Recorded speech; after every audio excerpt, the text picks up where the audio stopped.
Hello, and welcome to my third edition of my podcast here. I'm here today with a good friend, Brian Daly. How are you, Brian? Good, man. Thanks. Thanks for coming on the show today. Yeah, I'm honored.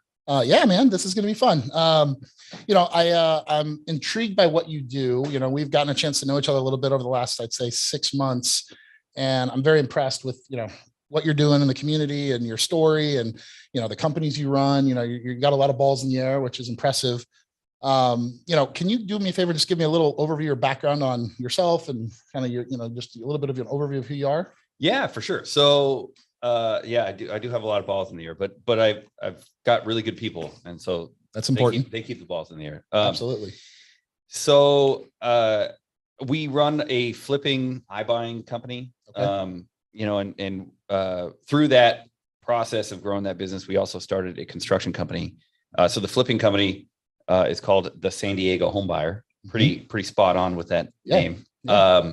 And then the construction company is Alchemy Renovations. Okay. And so it's creative. Those are, right now, those are our two biggest endeavors that we're currently working on. But we also are in the process of getting going with a real estate sales company called We Revive. And that company is the main value proposition for that company is that we can help sellers, because this is what we've done. I've done, me and my team have done over 2,000 of these flips in Southern California. Unbelievable. 2,000 flips. Yeah.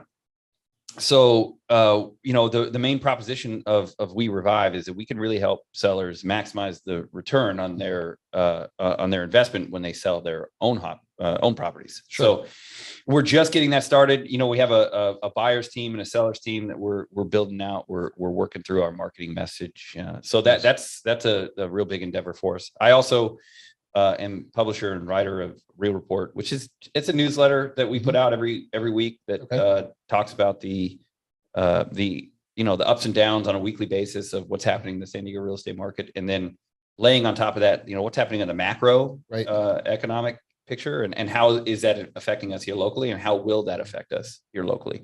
I started that mainly because I really needed it for my own company, because I have a lot of the data, study what's going on. We have a lot of market risk in buying and flipping properties. So the mainstream news media sucks at reporting on real estate. So I just felt like I kept trying to find someone out there that I could listen to and give me the answers that I needed, and I couldn't find it. So I just started doing it myself. It's impressive. Yeah. How long does that take? I mean, you're studying the data and then you're putting that together every week and then publishing an email distribution. Yeah. The process of doing it now, I've got it down a lot shorter than it used to take. Sure. It used to take a good 10, 15 hours a week, but now I know my sources. Sure. Pull from different databases. Yeah. And so, I probably got it down to about 5 hours a week. Okay. But, that's combination of doing my own market research and then compiling it. The hardest part is, okay, how do you take all this data and then compile it into something that actually makes sense? And that process of taking all this data and compiling it into something that makes sense in writing simply, so someone else can understand, the layperson.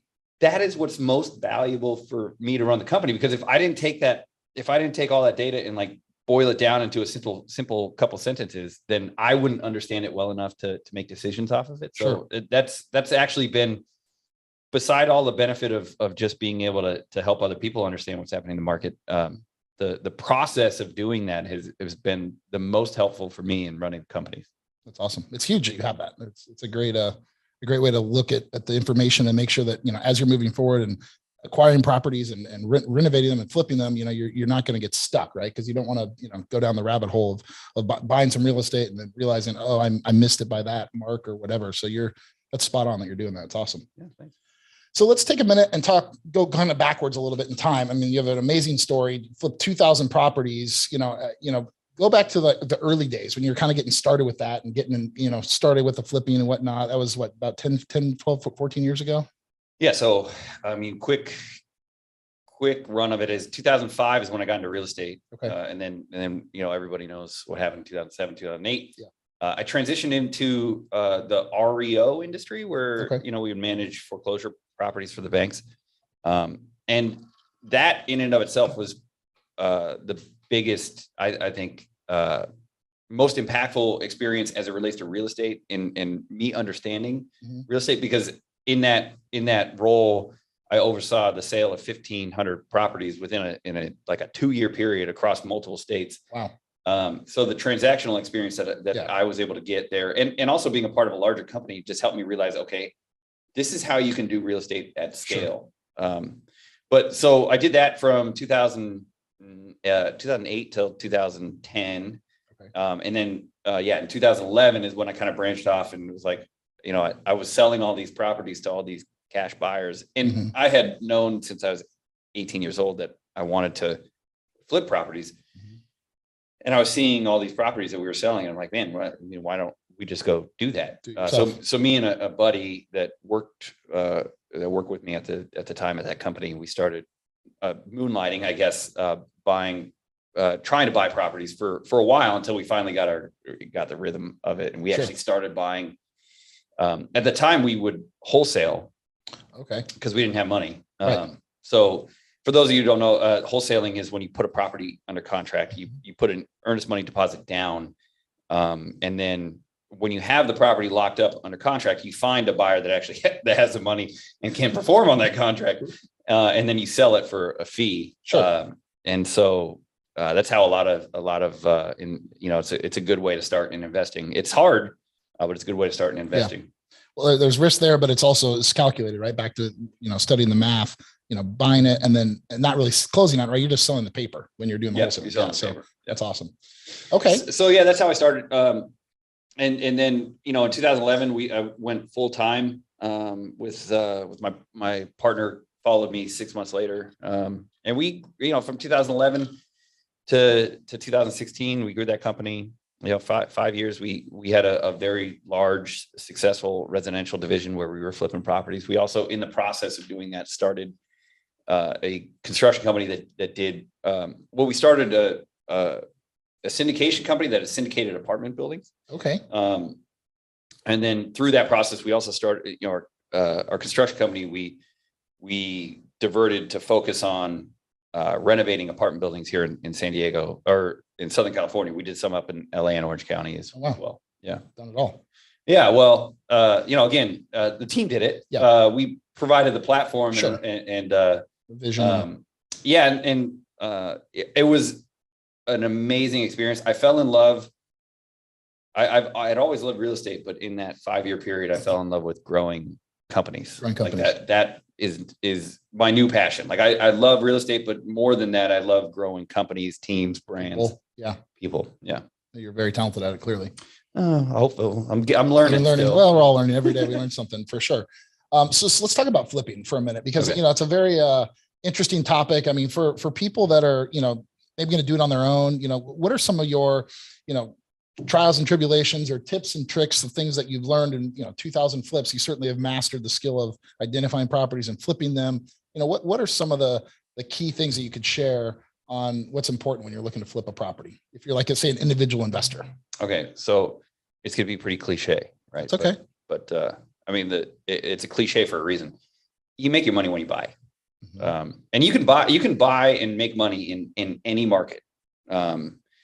It's just, you make money when you buy. So you gotta know the formula, and it's all it is. It's a math problem. Right. It's like, okay, so you can sell it for X amount. Okay. How much money do you want to make? How much is it going to cost for you to fix it up in order to get it to that value? To that price. Yeah. And then how much financing costs, holding costs and whatnot are you going to have? And okay, so that's what you can pay. And now it's we have this complicated spreadsheet you punch all the numbers into.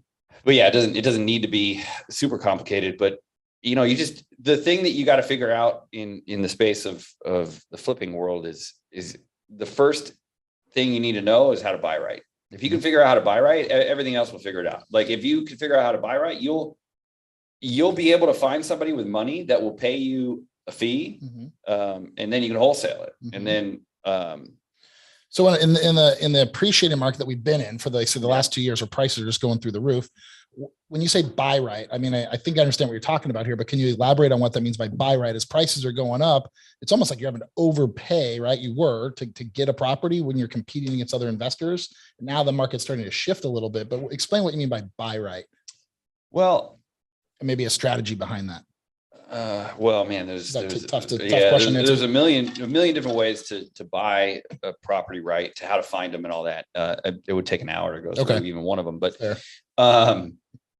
you know, when the market was appreciating, you know, a lot of people got in the habit of factoring in future appreciation into what they were willing to pay. And there was a time there when we did it as well, but it was very calculated.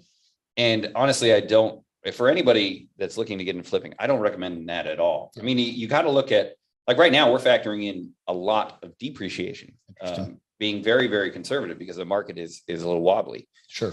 But yeah, what I mean by buying right is, I mean, listen, I use an analogy when I'm trying to explain this to some of my team members. You got a cup, right? And when you buy a property, how well you analyze that property is basically, and what you buy it at, you end up buying a cup that can only hold so much water. Sure. Right. And so ultimately you want to buy as big of a cup as you can. And if you screw that up and you might not even know that you screwed up, but if you screw it up and you buy the cup too small, right, then you have no room for error, or you can even, I got you. If you make an analysis or underwriting problem or mistake, you can buy a cup that can't fill any water, right? So you got to understand. And that by filling it, you're talking about rehab costs, construction, carrying costs, all that. You're going to keep filling it up with that. So like the cup will only hold so much water. So when you buy it, you will only be able to make so much profit. Okay. Right. So when you buy and close on a property, you have a ceiling of how much money you're going to make. You don't actually know what that is, but the better you buy it, the bigger, the more water that can hold. Now, after you buy it, you do all the operational things like fix it up and market it to sell, which the better you do those things, the more money or the more water that cup will continue to hold. Sure. Along the way, you're going to spill water out. That just happens. Well, when you're not tight with your construction timelines and your overruns or your change orders, contractors, screw you on a job and leave, or you get carrying costs go along. And you get pot for permits. All of these things will take the water level down, but ultimately it doesn't really matter. Those things do matter, but ultimately what matters most is how big that cup is, because that will allow you to spill a lot of water without getting pain. A lot of people in our industry right now, specifically because the market took an unexpected and fast turn, right? So a lot of these people are, us included, we have some properties that we didn't buy as well as we should have or could have. But there's going to be a lot of people that are going to be in a lot of pain because they didn't have enough margin for error and margin for market risk. And the worst thing that you can do when you're in the industry or in this business of flipping a property is, and it's very possible to do it, is you buy a property, you fix it up, and you actually lose money. All the work you put into it, everything you did, brutal. And you lose money. And that's a reality that, unfortunately or fortunately, I don't know. I mean, for the last 5 years, a lot of people haven't had to really worry about, because the appreciating market has been the safety net, made sure that there was always profit on the back end. Exactly. And people were making money that they had no idea, and they never felt the pain of the mistakes they were making, because they still made money. But now, again, when the water goes out, right, you can see who was wearing shorts and who wasn't. Well, that's kind of what's happening. And that's why they say this business is risky. It is, because you can lose money, and a lot of other businesses, you might not make money, but you don't lose money. And now you've got multiple arms. You got your construction company that you're, leveraging that piece. So you've got multiple revenue streams, I imagine, because you're paying your construction guys to do all the work. So hopefully you're earning money there as well as on the flipping. So you've got multiple ways that you're able to kind of hedge on a property. Is that correct? Like, is that for your business model or no? Well, no, I mean, it doesn't fully hedge, but it does make, I feel like, our business safer, because again, like what happened recently, the market shifted. We had always been building this construction company to be able to go out and handle client jobs. And I've always told our teams, like, listen, this is what we do. We better do it damn well. Mm-hmm. And that way, if we need to, like, the reason I brought construction in-house is because, man, residential construction is hard, and working with contractors is hard. And I know that if I control that process, and I control the team that does it, that we could do it better than almost everybody. It gets a bad rap, construction in general. Just I mean, I'll hire guys and they'll come and they don't even show up sometimes. It's like just brutal. Yeah, it's terrible. So it makes our business structure more safer, but as it relates to like how I mean, if we don't make money on a property, our construction company doesn't make money on the property. Got it. Okay, fair. But again, that model doesn't work for everybody, because, personally, I like building teams and companies, but a lot, man, it's not fun always. So, and I don't recommend it for anybody unless they actually love building teams and companies, because, dealing with people problems and company problems. I mean, I have a lot of overhead that, a lot of my investor friends don't have. And I do it because I love it. But it also, sometimes it can keep me up at night, and they can go to bed being like, oh yeah, I mean, we're not going to be able to do any projects right now because the market sucks. But I don't have to go, feed 20 people. Sure. So you got a lot on your plate there. So let's shift gears for a second. So you had an opportunity to work with Darren Hardy, right, for a few years. This is going backwards now. Yeah. Let's talk about that. That's pretty exciting. I mean, he's amazing guy. I'd love to hear what it was like working with him. Some of the things he learned. Oh man. So the real quick backstory is the first company, 2011, 2016. In 2016, partnership issues, I won't go into it, but I left that company. Okay. It was the best thing that I ever did at that point. I didn't realize how much I needed to leave that company until after I left the company. Okay. And through that process, I had a buddy of mine that knows Darren, and Darren was looking for, a COO type person to help him run his team and run his company and grow his impact and his revenue, obviously. Mm-hmm. So that, it wasn't a slam dunk, but it worked out. I ended up, I knew of Darren before I started working with him. I read a couple of his books, and I didn't really have any understanding of what his business is like or what he was like personally until I got into it. But I remember being super nervous, man. We talked on the phone, and I wasn't quite sure how it went, but I was planning on going out to Florida, and that's where he was living at the time. And I was going out for a conference, and I was like, I canceled the conference, and I was like, screw it. I'm going to fly out and meet him. He didn't really invite me. I just said, hey, I could be there. I'll be there in a week. Okay. And so we met in person. Cool. And it worked out. So he needed someone, and I was available. And so, we started the working relationship. So that's awesome. There's so many things that I have taken away from Darren. I thought I knew what I was doing with business, and the whole success thing before I got there. And then I realized, man, I barely scratched the surface. I was quickly humbled in realizing, like, yeah, okay, we were successful, but how, and a lot of it was on purpose, but it was also kind of by accident and luck. And then I started realizing what it was like to really intentionally grow a company, grow a brand, grow a culture, and how much work it was, but how if you did put in the work, how crazy successful and impactful it could be. Yeah. And so, some big takeaways, Darren, again, I didn't realize what value Darren was offering until I got in there, because, he was still figuring out his marketing machine. Mm-hmm. He's got a program called Insane Productivity that it it was, for me, it was probably the thing I needed the most at that time. I was a super driven, ambitious person, but I didn't have a lot of the structure around me personally for my own like personal management systems to do that in a way where I could be driven and be ambitious and be successful while also not being so frenetic and so anxious about it.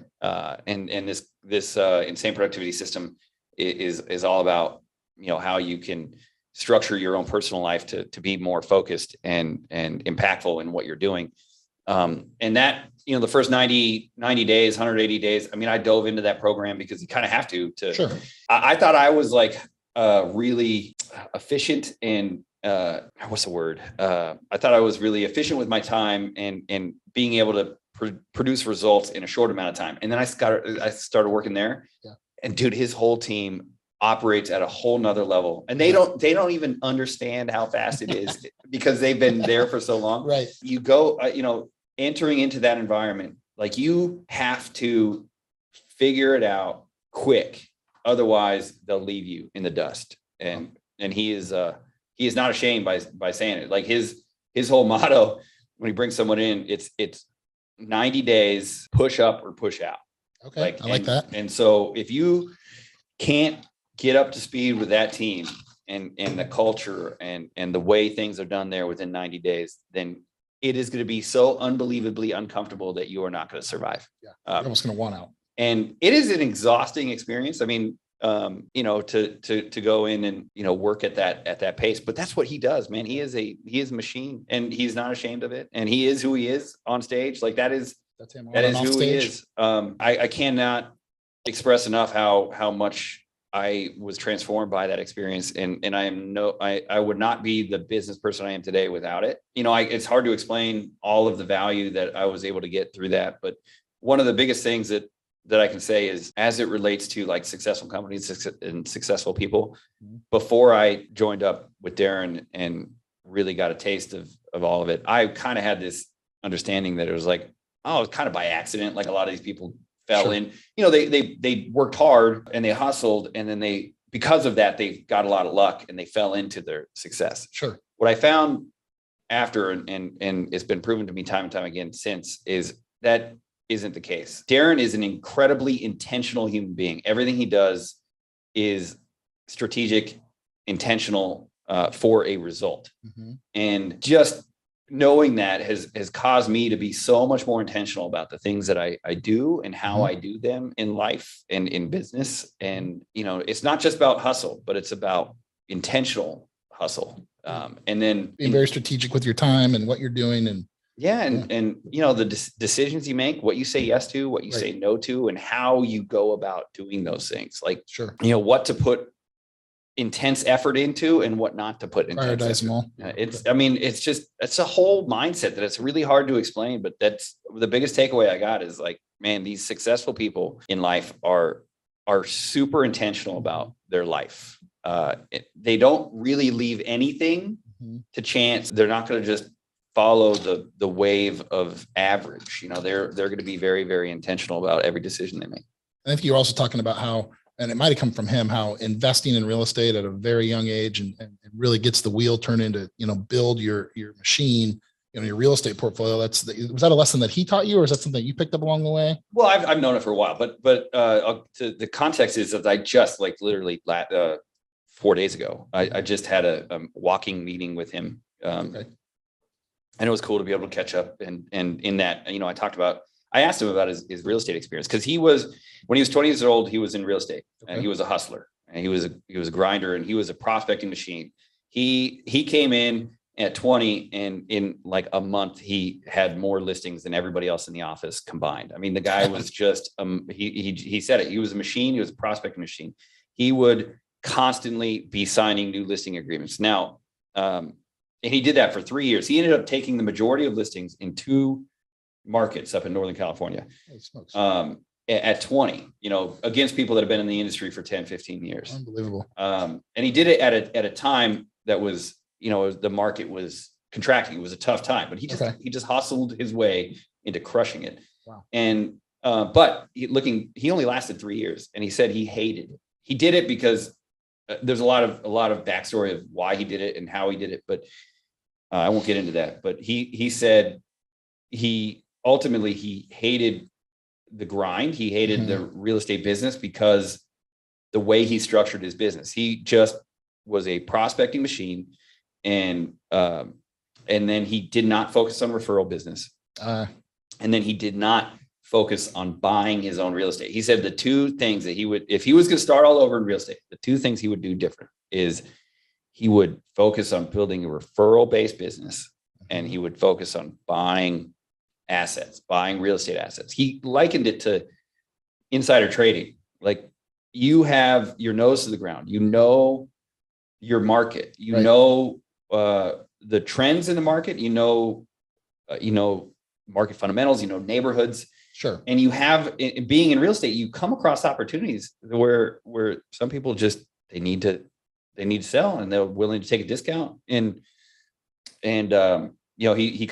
he just said, man, if I was gonna do it all over again, I would have started buying, taking the money I was making with my commissions and building a portfolio. What's popular today? ADUs. That's like a big thing, big buzzword. Everyone's loving the ADUs. They're popping up all over. We're financing a ton of them. That's become very commonplace for us. And there's ADU grants out there that we're starting to capitalize on and use financing to help people do that. What are you seeing? Are you guys playing in that space pretty heavily? Yeah, a lot more now. The whole ADU legislation that California is working or has put into place for the last couple of years.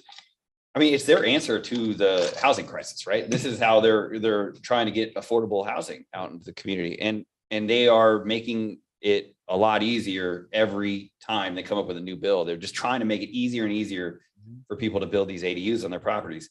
ADUs, accessory dwelling unit. What's really cool about the ADU structure is you can build if you're willing to go through the pain, because it's not easy. I mean, you're building, right? You got to go through the pain of permits, and you got to get financing, and it takes 6 to 9 to 12 months depending upon what jurisdiction you're in and all. But it can be painful. Yep. But if you're willing to go through that, you can build, let's just say a 1,000 square foot ADU on your property that can, you can build up to 1,200 square feet. So, and that varies by jurisdiction, but from the blanket rule is like 1,200 square feet, 3-4 bedroom ADU.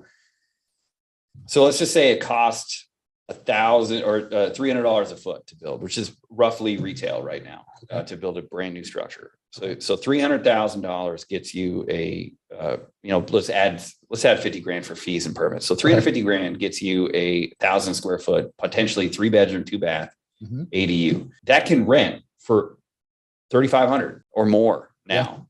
And there is nowhere really in the country, minus some, podunk towns that you probably don't want to invest in, will get you that 1% return. Basically the rule is that everybody looks for, right? The golden rule in rental properties is if you can find a rental property that you can buy for $350,000, that you can rent for $3,500 a month, 1% per month. That is a great return. That hasn't existed in California for decades, right? That just doesn't exist. If you find it, it's a golden egg, right? It's a unicorn. Yeah, unicorn, better way for it. So anyway, right now you can build by spending $350,000, and you can finance part of it, which is amazing. Still at these low, 5% rates are incredibly low.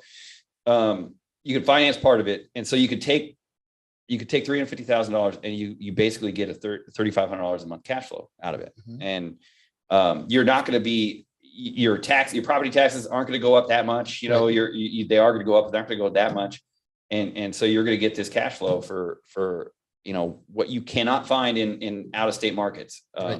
It's an incredible opportunity for people to plan, build wealth, plan for their future retirement. Because I mean, $3,500 a month, you're paying down principal. And what's crazy in California is, unlike other markets, is it's a very much appreciating market. Oh, for sure. And it has a lot of ups and downs, granted, but it's an appreciating market where a lot of these places where you can get cash flow, you don't have very much appreciation, and you have a lot of natural hazards that force you to spend a lot of maintenance money. Like you got to replace the roof all the time. You got to, you know, it's like, it's a lot harsher on climates versus here. Maintenance costs are going to be minimal. Very, very low comparatively. Sure. So your cash flow, you know, over time is actually pretty good. Anyway, we're playing in the ADUs. Our construction company is very much focused on being the builder of ADUs. We don't do the planning part, but we have perfected on how to build. You know, we were doing 40, 50 renovations at a time. We have a machine that is really, really good at construction. And so what we found in this ADU space is there's a lot of people that will help you plan on how to build an ADU, but the construction part is a giant pain in the ass. And so our goal is to be the solution to that pain. And so we have a pipeline right now of about 15 projects that are in the beginning stages of being built. I'm looking all the time for properties that we can buy ADUs on and then hold them and rent them out, because buy them and build the ADU because you get the space to put the ADU on the property. Yeah. So there's one property today that we're working on. We got this cool seller financing structure. It's got a 12,000 square foot lot, probably fit at least 2 ADUs on there. Oh, wow. And it's currently rented out. And so we can break even cash flow while we're figuring out how to build the ADUs. And, it's a no brainer. I mean, by the time we're done with it, it's going to be worth a lot more than we spend on building the ADUs. Sure. And then it'll cash flow. That's awesome. Are the ADUs that you're building, are they prefab plans? Are they custom? Like where are you getting the design for? Well, for the ones that we're building as a construction company, those are all, they're all stick built, custom, but they tend to follow the same plan. Okay. And then everybody's lot's a little different. Everybody's existing house a little bit different. Setbacks are a little different. So they do get customized for those, for the locations they're being put in. We are not doing the prefab, as for properties that, I'm looking for opportunities to put on prefab, but for our construction company, that's just not our expertise. We're stick built. Got it. Okay. Let's go back to the real report that you created. The numbers. Let's talk a little bit about like the market and the shift that we're seeing right now. From your perspective, what's your kind of crystal ball of real estate, locally? Because I think people are always asking, I'm getting that question all the time, what does the next 6-12 months look like in the housing market? Prices, is there a bubble? Is it going to go down? With all the data you study on a weekly basis, let's talk about that a little bit. Yeah. So the crystal ball. The crystal ball's fun, right? I know. Don't you love that question? And me writing this newsletter has put me in the situation where I'm asked to provide my crystal ball answer all the time. I'll put you on the spot. Yeah. So, I'll just say it's really fluid. So what we have right now is a math problem. The home values that we have, or at least at the start of the year, they were based on a market that had 3% interest rates for many years in a row. And so those values are based on the interest rates of being 3% and the mortgage you're borrowing against, the payments low, affordability that people can afford. They can afford this big house with a small payment. And so what happened this year is the interest rates went from 3, and over in part of June they hit 6, right? It's like double. And on top of that, over the 2 to 3 year period where interest rates were so low, you had property values rise 20 to 25% a year. So you're looking at, it's just a math problem. And I see a lot of these, I see a lot of real estate people like with their head in the sand, not understanding, like they think that real estate values will always go up. It's the same equation that people were talking about or the same freaking story that people were telling when it was 2006, 2007, before the crash, right? It's going to go up forever. They will not go up forever. There are things that can stop values from going up, and there's things that will cause values to go down. And one of them, we've never had a situation like 3% interest rates for as long as they were. And then all of a sudden interest rates go up 3%. or 3%, double. It never happened before. So you can't tell me, you can't use historical data and tell me that prices will not go down. They are going down, and they have been going down for a couple of months now. So as it relates to values today, in June, we saw the median price drop 2%. In May, we saw median price drop 1%.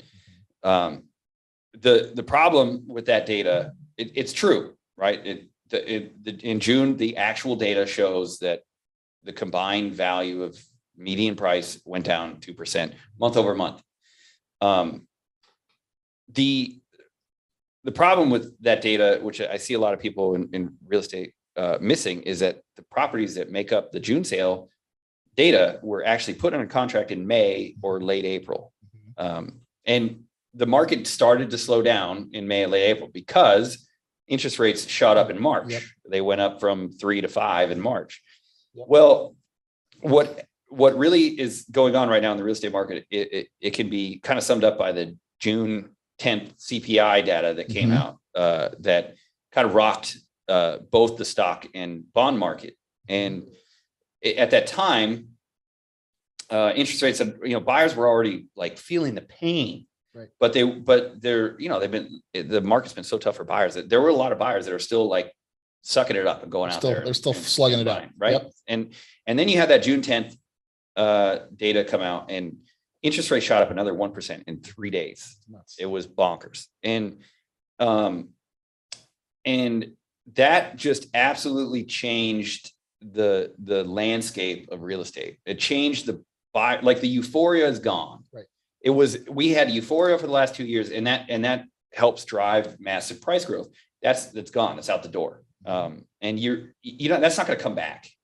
The only thing that might bring it back is interest rates plummet back down to 3%. Yep. But there's nothing in the next 6 to 12 months that I think would bring that about. I agree with you on that.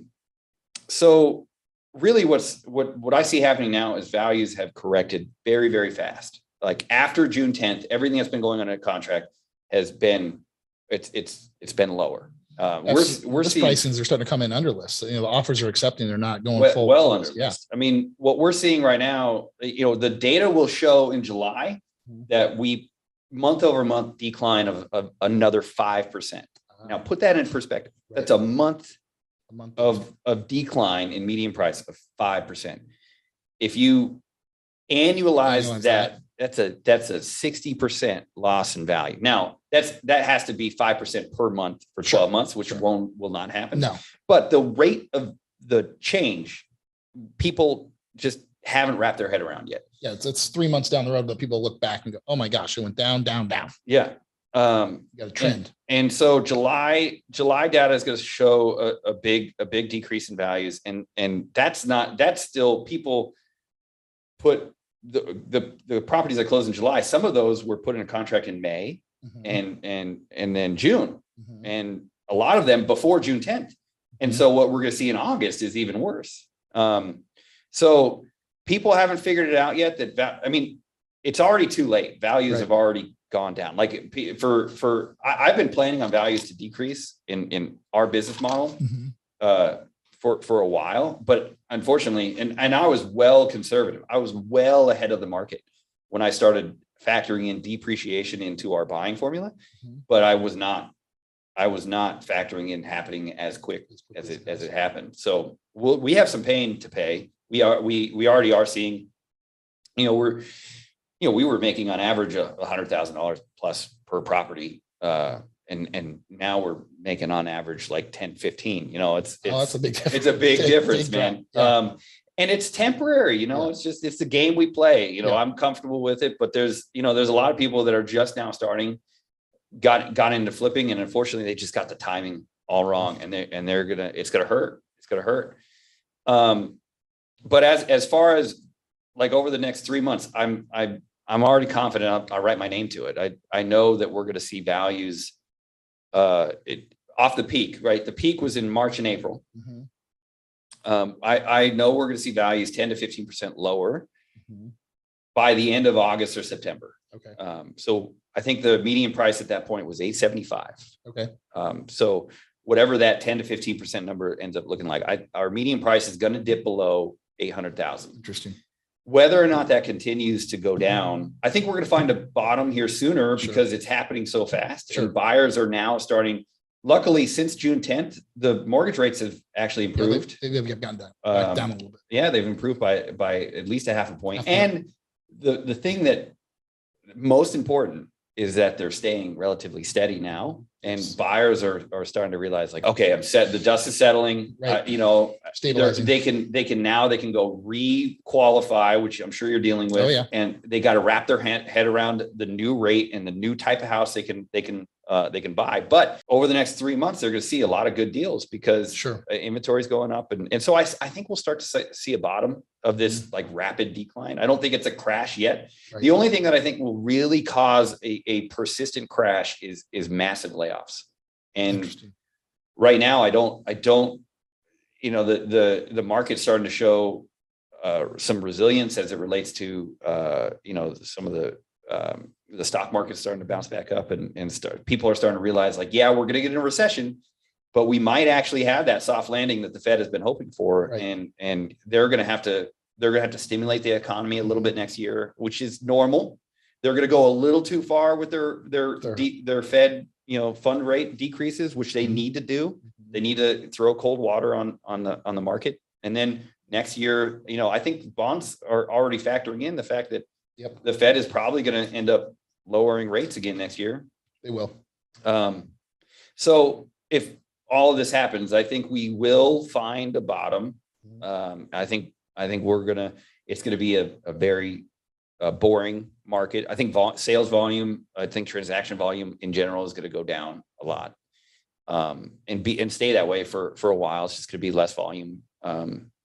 Until less players in the game too. Less buyers, less sellers. Yeah. There's so many people right now that have 3% mortgages. Why would they sell? Right. A 3% mortgage right now is an asset. Totally. You got to hold on to that thing, and you're making money. Absolutely. Just through the inflation and tax write-offs. And oh man, it's going to be an interesting couple of years in real estate because there's a lot of people that shouldn't sell. And then where is the new inventory going to come from? Yes, it's not there. I know. And then, so the answer to the problem I don't have, but I do think right now that we are going to see continued price declines for the next few months. And I think we could see a nice little bounce back in buyer activity next year. But where price lands, at this point, I'm factoring in just to be safe, like, cause I got to buy, like when you're buying real estate, doing what we do, you got to keep your machine moving. No, shoot, I'm not going to push. You're going to pump the brakes. I already pumped the brakes. We haven't been putting offers out very much. And we haven't really, we're buying one today, but we got a big reduction and we've been under contract on that for a while. Oh, nice. Okay. But but when we do buy, I have to look at what's the worst case scenario. Right. And there still is a worst case scenario of interest rates going back up or layoffs happening. And then we have a kind of a flood of distressed properties. There is a group of people that have bought in the last 12 months that because of this correction in values that they're going to be underwater. Tough spot.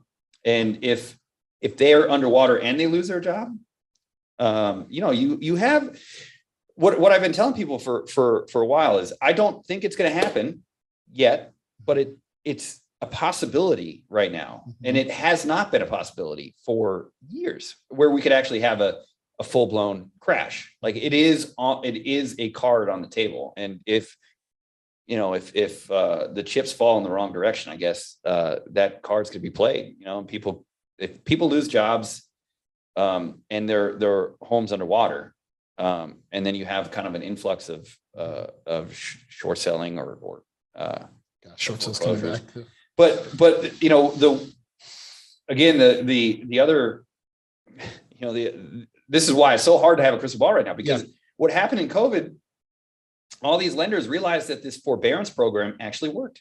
Yeah. Like And they're just going to do it. They're just going to do it again. And they don't want to foreclose. They don't want to foreclose. They don't want to short sale. They would rather the people stay in the house. And if that means pushing out payments, it worked in the forbearance plan. If they can just get through the time when these people don't have income and can't afford to pay it, but you forbearance for 12 months and it allows the recession to work its course and allows the people to get jobs again. Yeah.